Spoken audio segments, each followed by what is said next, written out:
Hey, it's Mr. Johns. Welcome to Lego Mountain Downhill Diecast Raceway. Being a technology teacher, I wanted to show the behind the scenes of the progress of this track. So here's my start gate, very steep. It's going to go zipping down through all these, past all these Lego buildings that'll all be plugged in and lit up. There's two of them that I just got plugged in today. And don't really like how the cords just hang underneath, but eventually I'll hide those somehow.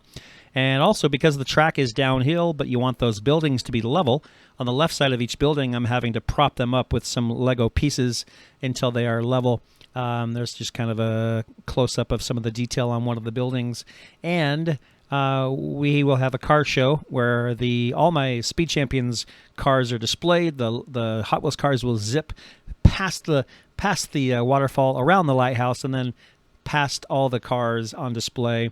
Here is the Lego roller coaster, which is in terrible shape.